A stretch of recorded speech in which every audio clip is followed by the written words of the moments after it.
Hello, MA final students. Introducing another poet to you today from Unit 5, Robert Frost. Absolutely opposite to Emily Dickinson. Has got nothing to do with death, immortality, soul, serenity. Absolutely happy, democratic, enjoying, celebrating democracy, celebrating brotherhood, celebrating equality, celebrating all those amazing tenets of democracy that have been sung about democracy for so long. And I start with a very beautiful natural nature poem, which is a pastoral poem. You can call it a pastoral. It's not about a it's not about a rustic background, but then it is about nature. So it can be a poem of nature. So he says, I think it was composed in 1923. Just confirm it. You are all grown up now. Stopping by woods on a snowy evening. Whose woods these are? I think I know. His house is in the village, though. He says, how amazing is that? Whose woods are these? Hmm. Can there be an answer to this? Everything belongs to God, everything belongs to nature. ये सारे जंगल जो है वो किसका है? कहते हैं शायद मैं जानता हूँ, उसका घर इसी गांव में है। ओके, उसका घर नहीं है बेटा, उसका घर वो सब ऊपर वाले के हैं, सब ईश्वर के हैं, सब गॉड के हैं। Whose woods these are, I think I know. His house is in the village, though. He will not see me stopping here to watch his woods fill up with snow. And so he's saying कि इतनी beautiful जंगल है, मैं यहाँ पर I am stopping here and seeing that they are getting filled little by little. There's been snowfall and the entire forest, entire wood is now getting covered with snow. So he says, I'm stopping here and seeing this beautiful, serene, miracle of nature where those amazing snowflakes fall and cover the entire landscape in a white cover. You can call it a shroud also. I never would want to call it a shroud. I would always want to call it a cover. Okay. My little horse must think it queer to stop without a farmhouse near. And he's a nature lover, so to be suddenly stopping in the middle of a jungle and seeing the snow fall for hours together, तो कह रहे हैं कि मेरा तो जो horse है छोटा सा, उसको भी समझ, it must be very strange to him कि मास्टर ये बीचों बीच में इतनी जगह पे, यहाँ पर सुनसान जगह पे क्यों रुक रहा है? वहाँ पर एक फार्म हाउस भी नहीं है। Between the woods and frozen lake, the darkest evening of the year. And lake जो है वो बिल्कुल जम चुकी है, जंगल एकदम भरा हुआ है स्नो से। The darkest evening of the year, और इतना खतरनाक अंधियारा पूरे में छाया हुआ है। तो यहाँ पर क्यों रुक रहे हैं मास्टर? मास्टर घर क्यों नहीं जा रहे हैं? मास्टर को यहाँ पर क्या अच्छा लग रहा है? What is he enjoying? He gives his harness bells a shake to ask if there is some mistake.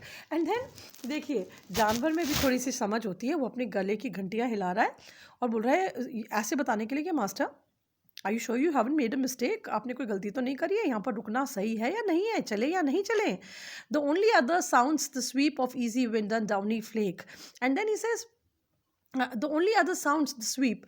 और कोई आवाज़ नहीं आ रही है, सिर्फ हवा की वो जो हूँ हूँ करके आवाज़ की, ईजी विंड, धीरे धीरे चलने वाली हवा आती है, उसकी आवाज़ जो आती है बड़ी डरावनी लगती है, to be honest. Okay. And downy flake, और धीरे धीरे, downy means soft, feathery, flake मतलब आइस, वो स्नो जो गिर रही है, जो जो स्नो फॉल हो रहा है। जब स्नो जब गिरती है तो उसे स्नो कहा जाता है, जब वो जम जाती है तो उसे आइस कहा जाता है। The woods are lovely dark and deep but I have promises to keep. देखिए, एक पोएट का मन, एक मॉडर्न पोएट का मन नेचर की इतनी ब्यूटी देख के वो वहीं रुक गया।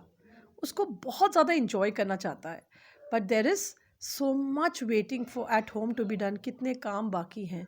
Okay, so the woods are lovely dark and deep, बहुत फेमस लाइन्स इंग्लिश लिटरेचर की।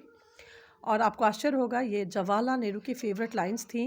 जब उनकी डेथ हुई तो उनके बेड के साथ में जो टेबल, साइड टेबल होती है, उसके ऊपर ये लिखी हुई मिली थी लोगों को। The woods are lovely dark and deep, जंगल कितने खूबसूरत हैं, कितने डार्क, घने अंधेरे, और डीप मतलब गहरे हैं। But I have promises to keep, लेकिन मेरे पास अभी बहुत सारे वादे पूरे करना है। Miles to go before I sleep, और मुझे कितने मीलों जाना है सोने, मरने के पहले, सो जाने के पहले, हमेशा के लिए सो जाने के पहले। And miles to go before I sleep, beautiful lines. But इसका सिम्बॉलिक मीनिंग क्या होगा? इसका अप्लाइड मीनिंग क्या होगा? बताइए बेटा। वुड्स क्या है? temptations. Okay, woods वो हैं, woods stand for all sorts of material. It can, I mean I'm only interpreting. आप होते सामने तो हम लोग इंटरप्रिटेशन करते तो बहुत मज़ा आता कि woods are lovely dark and deep. ये पूरी दुनिया, इस दुनिया में सारे materialism, इस दुनिया के सारे enjoyment, they are beautiful, they are attractive. हम चाहे तो उनमें खो जाए, but poet says no, I have promises to keep. हमें सिर्फ इस दुनिया की सुंदरता में, इस दुनिया की खूबसूरती में, इस दुनिया की मिस्टीक में, इस दुनिया की जादू में, इस दुनिया के स्प्लेंडर में खोना नहीं है. हमें बहुत सारी प्रोमिसेस, बहुत सारे काम पूरे करने हैं. मरने के पहले हमें मीलों ट्रैवल करना है, यानी कि हज़ारों हज़ारों काम, अच्छे काम करके इस दुनिया में जाना है कि हम जाने जाएं. Okay, so this is again very very beautiful. He says that the woods are definitely very inviting. कौन है जो घंटों बैठ के इस नेचर की ब्यूटी को नहीं निहारना चाहता, लेकिन सैडली हमारे पास टाइम नहीं है. We are modern people, we have a lot many commitments towards our father, mother, our wife, our children, our husband, our friends, our society, our institution where we work, our institution where we study. हमारे इतने commitments हैं, हमें इतना काम पूरा करना है कि हमारे पास वो समय नहीं है to give into this temptation, to give into this amazing beauty of nature. या ब्यूटी ऑफ नेचर का ही नहीं बेटा, बेसिकली ब्यूटी ऑफ नेचर के लिए भी हमारे पास टाइम नहीं है, वो एक सॉरी स्टेट है. लेकिन यहाँ टेम्पटेशंस की भी बात हो सकती है कि उसके अंदर गिवन हम नहीं कर सकते क्योंकि वो बहुत ज़्यादा, it's not a welcome thing to do. So this is very beautifully written, the woods are lovely. अगर आप सिंपल इंटरप्रेट करेंगे तो सिंपल इंटरप्रेशन ये है कि नेचर, मदर नेचर इतनी ब्यूटीफुल है, लेकिन अभी हमें बहुत सारे काम पूरे करने हैं, इसलिए हमें जाना है. ओके, मरने के पहले हमें बहुत सारी माइल्स कवर करनी है, बहुत सारे काम करने हैं, बहुत सारे कमिटमेंट्स पूरे करने हैं. लेकिन और दूसरी वाइडर इंटरप्रिटेशंस में जाएंगे तो woods can be temptations, woods can be any, वो किससे कहते हैं ना, आपको ध्यान बटाने वाली चीज़, आपको वेल एड तो नहीं कहूँगी मैं कि आपको पदभ्रमित तो नहीं करती, but any things, all the things which keep you away from your responsibilities and obligations. हमें अपने ऑब्लिगेशंस पूरे करने, अपनी रिस्पॉन्सिबिलिटीज़ पूरी करनी है, and that is the sad reality of life. We have to, हम लोग ह्यूमन बींग्स हैं, we can't give in to just being away from our responsibilities. We really can't, none of us can. The best, the mightiest cannot. हम जैसे medium middle class cannot. The lower peer class, the economically backward, nobody can actually say कि boss मेरे पास. सी देखिए बेटा, ये तो American है, but ये मैं वाइट रेस की अगर बात करूँ तो मैं तुम्हें ये बता सकती हूँ, 5 years that I was in England, बहुत अलग तरीके के लोग होते हैं हमसे, तो बहुत अलग तरीके के. इनके एक पोएट थे WH डेविस, वो अपने बैग पे अपना रक्सैक लेके निकल पड़े थे. किस चीज़ के लिए निकल पड़े थे बेटा? उन्होंने कोई पैसा नहीं खर्च किया, पूरे कॉन्टिनेंट में वो पैदल पैदल घूमते रहे. कभी किसी के घास के ढेर पे, वो जो बान होता है उसमें सो जाते थे, जहाँ अस्तबल जैसा है, जो जहाँ पर गाय बकरी बनती है, या फिर किसी के किसी से खाना मांग के. और उन्होंने, उनकी autobiography of a super tramp बहुत फेमस है. तो अब आप भी देख लीजिए, अभी भी आप न्यूज़ पढ़ते हैं तो अंग्रेज़ी कपल ने पूरी दुनिया की सैर करी साइकिल से.